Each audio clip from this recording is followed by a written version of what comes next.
Welcome to the Playboy Club. The bunnies are back. The famous Playboy Club has reopened after a 30-year absence. Also back, the iconic bunny tail costumes. The costume fits great, it's comfy. I don't really have any issues with it. The bunny costume caused a sensation when Hugh Hefner opened the first Playboy Club in Chicago in 1960. At their height, there were more than 30 Playboy Clubs worldwide. But changing tastes doomed the clubs, and the last American location closed its doors in 1988. Now, Playboy bosses think the time is right to reopen in New York.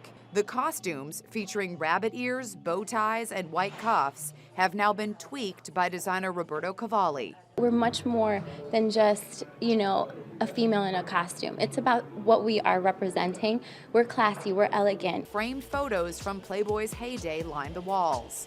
But the New York Times calls the club a defiant time capsule, smack in the middle of Me Too country. Time will tell if the reborn bunnies can make it in the current climate.